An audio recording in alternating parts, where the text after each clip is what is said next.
Hi friends, don't forget to subscribe to my channel and like your video. Thank you all. Big news for all of you wealthy mud-bogging fans, the G-Wagen on portal axles has returned for a second generation. This is the 2022 Mercedes-AMG G63 4x4 squared, or 4x4 squared, if you prefer. Bigger, more powerful, more capable, and much more expensive, the latest 4x4 squared proves that warlord chic never goes out of style, it just goes underground for a few years. The fine folks at Mercedes PR rang me a little while back and asked if I'd like to be the first person to drive the first G63 4x4 squared in the country. That led to a week-long test of AMG's new monster truck, both on road and off. Normally at this point I'll hit you with a no-brainer rhetorical jab like, is it any good? Not to wreck the surprise, but yes, it's excellent. The question then becomes, is the new 4x4 squared worth its $350,050 price tag, $359,050 as tested? It took me 3 hours to stop snickering. No, really, from the moment the 2022 Mercedes-AMG G63 4x4 squared arrived in my driveway, I just laughed. What a preposterous thing. Then I jumped in and drove around for a couple hours, laughing even more the whole time. Observation: no one on the east side of Los Angeles likes the G63 4x4 squared very much. Had I gone west of La Brea into fancier sections of the city, I'm positive I would have gotten fewer stink faces. Had I gone to Calabasas, home base of the Kardashians, I'd have been appointed mayor, no doubt. At a light I saw a guy in a red Miata absolutely mad-dogging me, his look indicating that he had something against my ancestors. I smiled and waved, and I swear he snarled at me. About 5 years ago I borrowed an alien green G65, the one with the V12, and not to bring up the Kardashian clan twice in 2 paragraphs, but people were looking at me in that thing as if I were Robert's long-lost son. Which at first is annoying, but then about a day into it you realize you don't care what others think of your car and you're thankful it's so easy to spot in a parking lot. Well, friends, this China blue beauty is even easier to find, and I cracked up every time I spied it. The driving experience is humorous, as well. Entering the freeway for the first time, I passed the second-generation Cadillac Escalade and was able to look down through its sunroof. Lulz, as the kids probably said at some point, the process of turning a regular G-Class into a 4x4 squared is fairly straightforward. In a sentence, the wheel hubs are swapped out in favor of portal axles, and that's most of it. What's a portal axle? It's a hub where instead of entering the center point of the wheel, the half shafts go into the top of the hub and then are geared down. This creates much more ground clearance than stock. Notably, the new 4x4 squared has portals on both its solid rear axle and the independent arrangement up front. This is the first such setup in the world. Other changes include bigger wheels and wider tires, carbon fiber fender flares, a carbon fiber light rack on the roof, a much harder core-looking spare tire carrier, and perhaps the toughest rear bumper ever put on a vehicle. I advise not driving into it. Oh, and really big mud flaps. Powering the biggest G63 is AMG's 4.0-liter twin-turbo V8 All-Star. Here, it pumps out 577 horsepower and 612 pounds-to-foot of torque. The power hits an off-road optimized edition of AMG's 9-speed wet-clutch automatic transmission complete with a transfer case, for 4 low and permanent AWD. Like all Geländewagens, the G-Class 4x4 squared has 3 locking differentials, center, rear, and front. They lock in that specific order. Like milder G-Wagens, the big boy has 3 seemingly hidden off-road modes: sand, trail, and rock. They're kind of hidden because you can't access any of them unless you lock the center diff. Oh, and Mercedes is claiming 60 miles per hour is achieved in 5.0 seconds. I try to compare the physical bulk of the new Papa G against my memory of the previous generation Mercedes-Benz G500 4x4 squared. In my mind the old one seemed even larger, but I know the new G-Wagen, introduced back in 2019, is larger in every dimension. Some sort of optical illusion is at play.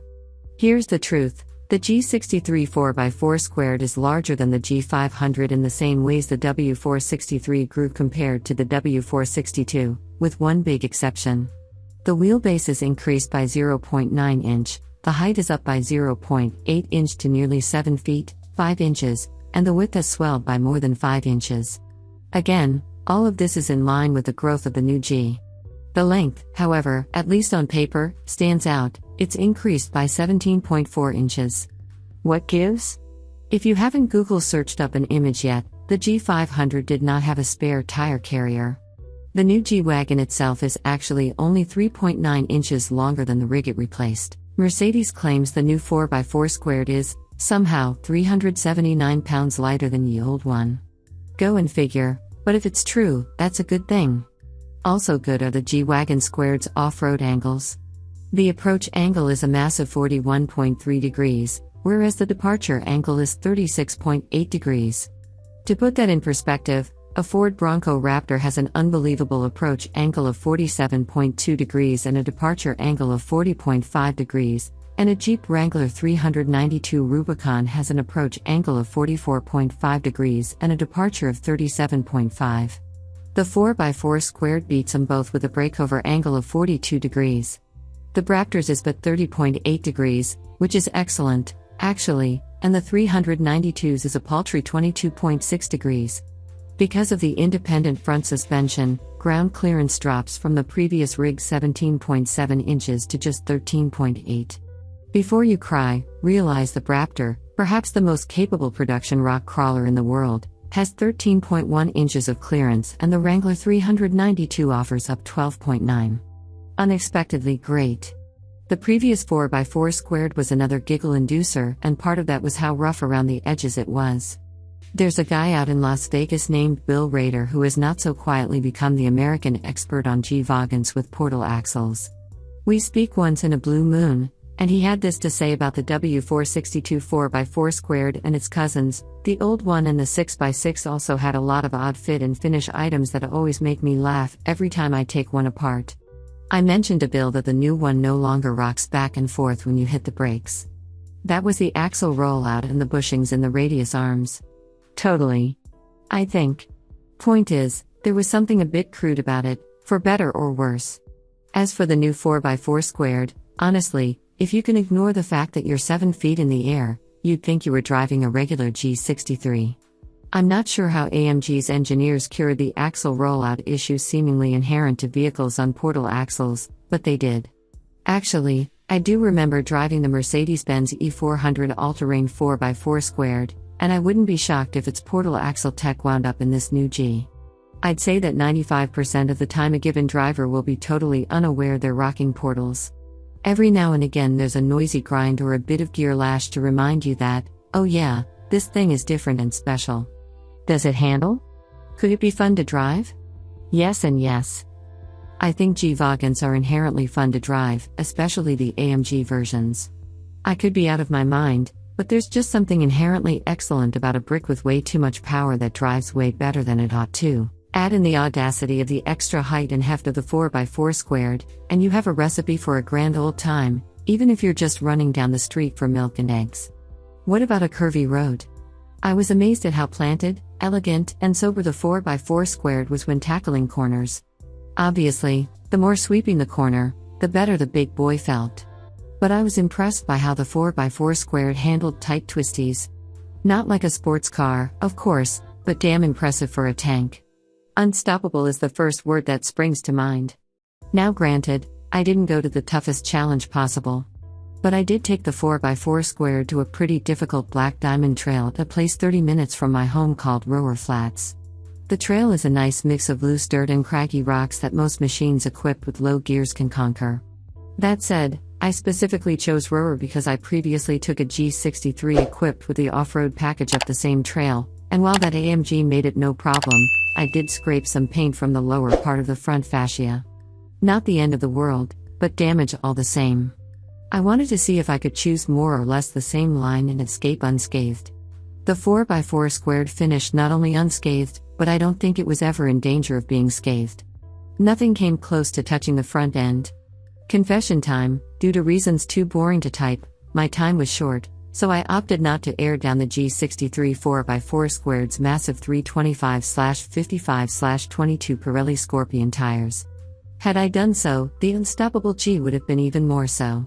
But since I did not, every once in a while on a steep, sandy section, the forward progress would grind to a halt as the front tires searched for purchase. The solution was to activate the front locker. Problem totally solved. I had to do that 3 times on the trail. I'm confident that had the tires been at 18 pounds per square inch, this wouldn't have been an issue.